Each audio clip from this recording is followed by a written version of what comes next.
Klien bernama Nyonya P berumur 60 tahun, jenis kelamin perempuan, beragama Islam, pendidikan terakhir sekolah dasar. Klien bekerja sebagai ibu rumah tangga, alamat Anduring, riwayat penyakit sekarang. Klien mengeluh sakit perut sejak 1 minggu yang lalu, dan kemudian klien dibawa oleh keluarganya ke Rumah Sakit Universitas Andalas pada tanggal 1 Oktober 2022 pukul 11 waktu Indonesia bagian Barat, dan dirawat di ruangan melati dengan keluhan nyeri perut kanan bawah. Keluhan utama pada saat pengkajian yaitu klien mengatakan nyeri pada luka operasi. Klien mengatakan telah melakukan operasi 2 hari yang lalu. Klien mengatakan sulit beraktivitas dan terasa sakit saat bergerak. Klien mengatakan kurang makan, makanan berserat, dan nafsu makan menurun. Klien dibantu keluarga dalam memenuhi kebutuhan sehari-hari, dan data objektif yang didapat kesadaran kompos medis, adanya luka operasi panjang 8 cm dan lebar 2 cm di bagian perut kanan bawah. Identifikasi bagian nyeri yaitu pas luka operasi. Untuk Q-nya seperti ditusuk-tusuk. Untuk RR nyeri di bagian perut. Untuk skalanya 7. Untuk T-nya nyeri terus-menerus pada saat bergerak.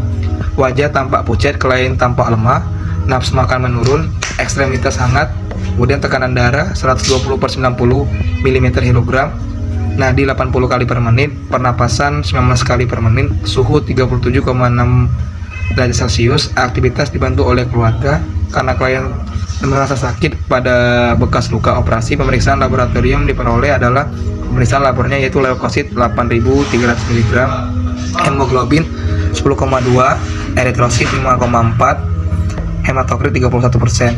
Telah diberikan terapi injeksi cefotaxime 3x1 gram, injeksi keterolak 3x20, infus RL 2220. Pada perawatan hari ketiga, nyeri dirasakan sudah berkurang, akan tetapi penurunan skala nyeri menunjukkan hasil yang signifikan. Skala nyeri dirasakan pasien 7. Klien mengatakan masih nyeri sulit dan saat bergerak. Klien merasa lemas, kesulitan saat duduk. Klien dibantu keluarga dalam memenuhi kebutuhan sehari-hari. Berdasarkan keadaan tersebut, perawat di ruangan melati.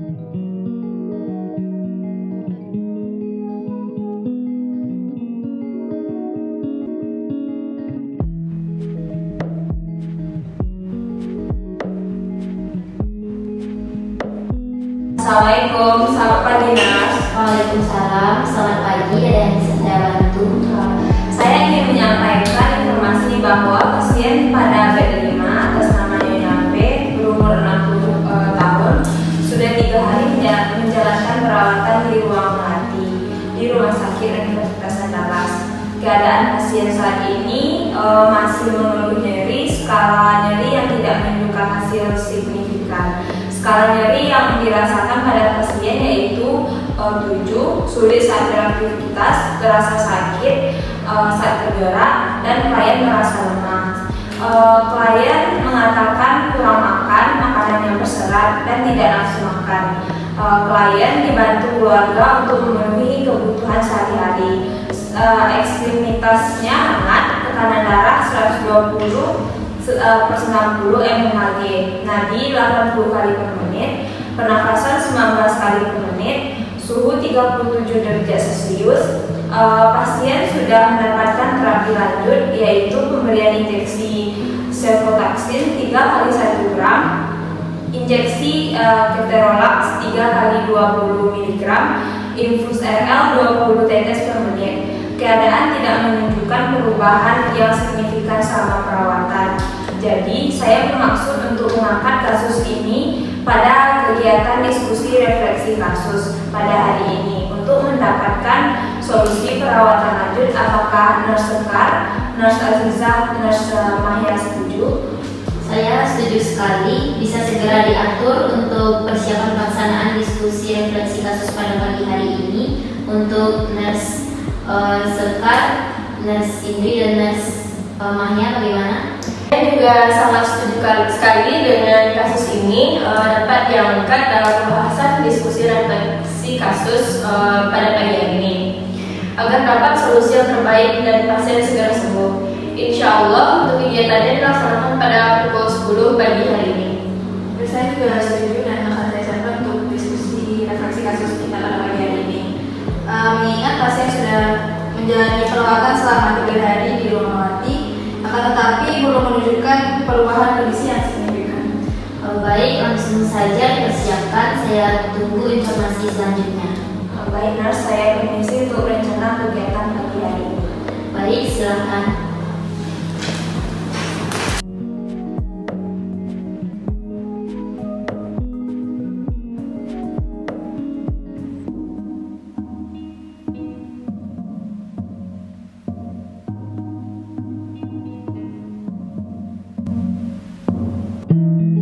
Baiklah, assalamualaikum, selamat pagi semuanya. Waalaikumsalam. Selamat pagi. Baiklah, pada pagi hari ini kita bersyukur karena masih diberikan kesehatan oleh Allah Subhanahu wa Ta'ala. Baiklah, seperti jadwal rutin yang sudah dijadwalkan setiap bulannya, kita akan melakukan DRK atau diskusi refleksi kasus. Mungkin untuk waktunya sendiri sekitar 60 menit. Apakah semuanya setuju? Setuju. Baik, sebelumnya perkenalkan, saya Perawat Bulan. Di sini saya akan menjadi moderator yang akan memimpin jalannya diskusi kita pada pagi hari ini. Nah, untuk diskusi kita sendiri, 15 menit untuk penyampaian materi, 30 menit untuk sesi diskusi, dan 15 menit untuk sesi evaluasi. Untuk materi kita pada pagi hari ini yaitu Narsekar. Kepada Narsekar di waktu depan. Assalamualaikum warahmatullahi wabarakatuh. Selamat pagi. Waalaikumsalam. Baik, terima kasih atas kesempatannya pada kali ini. Kali ini kita akan membahas kasus mengenai apendisitis. Jadi, apendisitis ini adalah peradangan usus buntu yang disebabkan oleh bakteri. Banyak hal yang dapat mengakibatkan terjadinya apendisitis, yaitu salah satunya lumen pada appendix. Nah, pada kasus kita kali ini kita akan memaparkan kondisi pasien dengan appendix yang dirawat di ruang melati Rumah Sakit Bedah pada nyonya P berumur 60 tahun. Pasien mengeluh nyeri pada luka operasi di bagian perut. Klien mengatakan sulit saat beraktivitas dan terasa sakit saat bergerak. Klien mengatakan kurang makan, makanan berserat, nafsu makan menurun. Klien dibantu keluarga dalam memenuhi kebutuhan sehari-hari dan data objektif yang dapat didapat kesadaran kosmetis. Adanya luka operasi sepanjang 8 cm dan lebar 2 cm di perut kanan bawah. Identifikasi nyeri, penyebabnya nyeri pada luka operasi seperti tusuk-tusuk dan nyeri di bagian perut. Skalanya 7, lalu nyeri terus-menerus pada saat bergerak. Klien tampak lemas, ekstremitas hangat, tekanan darah 120/90, nadi 80 kali per menit, pernapasan 19 kali, suhu 37 derajat Celcius. Hasil laboratorium mengatakan leukosit 8.300, hemoglobin 10,2, eritrosit 5,4 juta, hematokrit 31%. Telah diberikan terapi injeksi cefotaxime 3 kali 1 gram, injeksi ketorolac 3 kali 20 mg, infus RL 20 tetes per menit. Pada perawatan hari ketiga, nyeri yang dirasakan sudah berkurang, akan tetapi penurunan skala nyeri tidak menunjukkan hasil yang signifikan. Skala nyeri yang dirasakan pasien adalah 7. Badan masih terasa lemas dan nafsu makan menurun. Diagnosa yang diangkat yaitu ada 2. Yang pertama nyeri akut dan gangguan motilitas gastrointestinal. Lalu intervensi nyeri akut yang telah dilakukan kepada nyonya P yaitu manajemen nyeri. Yang pertama, identifikasi lokasi, karakteristik, durasi, frekuensi, kualitas, dan intensitas nyeri. Lalu berikan teknik non-farmakologi untuk mengurangi rasa nyeri. Lalu selanjutnya fasilitasi tidur dan istirahat. Yang keempat, jelaskan penyebab periode dan pemicu nyeri. Yang kelima, jelaskan strategi meredakan nyeri. Yang keenam, kolaborasi pemberian analgesik. Yang ketujuh, ajarkan teknik non-farmakologi meredakan nyeri. Lalu intervensi yang kedua yaitu manajemen nutrisi. Yang pertama, monitor asupan makanan, berikan makan tinggi serat untuk mencegah konstipasi. Lalu yang ketiga, memfasilitasi menentukan pedoman diet. Yang keempat, anjurkan diet yang diprogramkan. Yang kelima, kolaborasi pemberian medikasi sebelum makan. Mungkin sekian pemaparan dari saya. Kurang lebihnya saya mohon maaf. Assalamualaikum warahmatullahi wabarakatuh. Waalaikumsalam warahmatullahi wabarakatuh. Terima kasih untuk materi yang luar biasa yang sudah disampaikan oleh Mas Sekar. Selanjutnya saya akan buka sesi diskusi. Mungkin untuk teman-teman yang ingin memberikan pertanyaan dipersilakan. Baik, saya mulai saja. Saya ingin menanyakan tentang penata laksanaan terapi farmakologis pasien. Apakah dilakukan secara rutin dan sesuai anjuran dokter?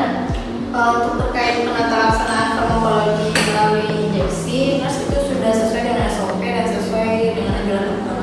Baik, alhamdulillah jika penata laksanaan farmakologi sudah dilaksanakan dengan baik. Tetapi saran saya mohon untuk tetap dikontrol mengenai pemberian pengobatan melalui injeksi dan terkait dari pasien. Nah, mungkin akan saya kaji ulang penerapan sistem yang ada. Kemudian kita bisa berkolaborasi dengan tenaga farmasi maupun dalam perawat lainnya dalam pemberian serta edukasi farmakologi maupun non farmakologi kepada pasien dan keluarga. Nah, sehingga bisa memberikan tindakan yang maksimal kepada pasien. Nah, selanjutnya tambahan dari saya, dikarenakan nyeri pasien masih kambuh, lakukan edukasi kepada pasien serta keluarga mengenai penggunaan terapi non farmakologis yang bisa diterapkan kepada pasien maupun keluarga secara mandiri. Nah, dikarenakan terapi non farmakologi yang aman diterapkan, mudah dan tidak menyebabkan efek samping. Nah, penggunaan terapi non farmakologi yang bisa dilakukan yaitu dengan cara mengompres air hangat di bagian nyerinya. Terapi ini dapat meningkatkan aliran darah ke bagian tubuh yang mengalami cedera.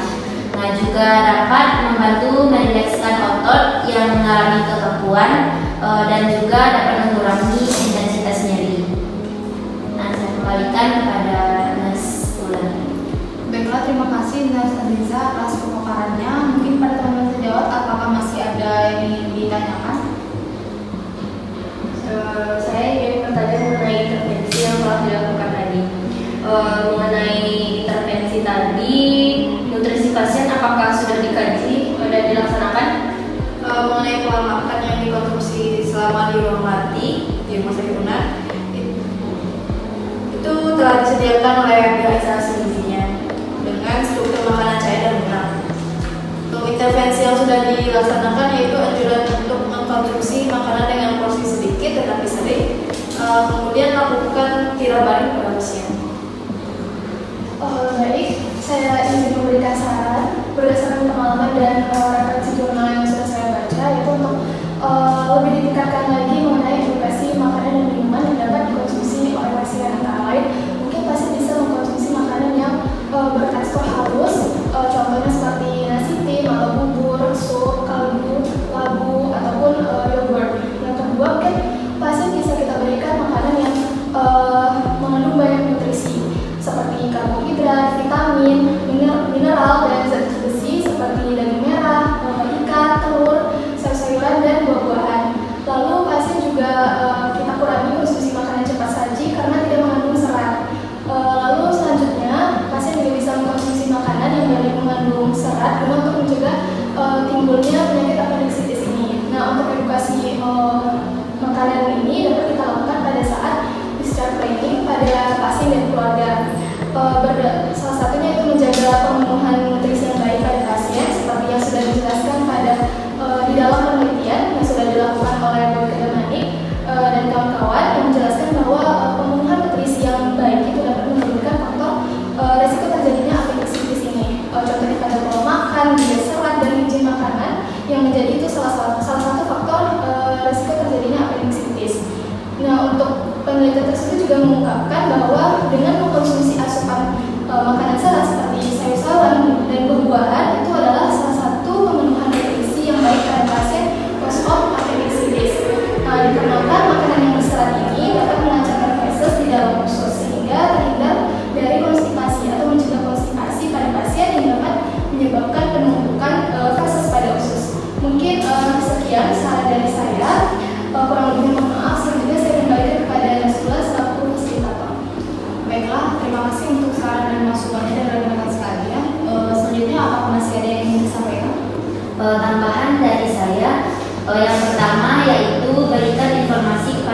pasien bahwa penyakitnya sekarang merupakan dampak dari kurangnya makan makanan berserat sehingga dapat mengiritasi sehingga menimbulkan penyakit apendisitis. Nah, yang kedua, berikan informasi kepada pasien tentang terapi yang bisa dilakukan ketika nyeri timbul kembali dan menjelaskan detail tata cara terapi kompres air hangat. Nah, yang ketiga, berikan informasi kepada pihak keluarga terhadap kondisi klien dan bagaimana perlakuan serta pola hidup sehat pasien sebelum sakit. Nah, mungkin cukup itu saja tambahan dari saya. Saya kembalikan kepada Nasulan. Baik, terima kasih Nars. Selanjutnya apa masih ada lagi yang ingin kita diskusikan? Sepertinya cukup. Baik, saya rasa sudah cukup untuk diskusi kita pada pagi hari ini. Selanjutnya saya akan menyimpulkan materi yang sudah kita dapatkan pada hari ini. Yang pertama yaitu pentingnya kontrol dan pengawasan terkait dengan pengobatan melalui injeksi kepada pasien dan kolaborasi bersama dengan tenaga keperawatan lainnya mengenai edukasi non farmakologi, yaitu terapi kompres air hangat yang bisa dilakukan secara mandiri oleh pasien dan juga keluarganya. Yang kedua yaitu edukasi kepada keluarga pasien dan pasien mengenai makanan yang baik dikonsumsi, yaitu yang banyak mengandung serat, karbohidrat dan juga vitamin. Lalu yang ketiga, edukasi kepada pasien dan keluarganya mengenai informasi selengkap-lengkapnya mengenai penyakit yang sedang diderita oleh pasien, menjelaskan tentang prosedur terapi non farmakologis yang dilakukan serta pola hidup yang baik dan juga benar. Baiklah, saya rasa diskusi kita pada pagi hari ini dapat kita akhiri dengan membaca alhamdulillahirabbil alamin.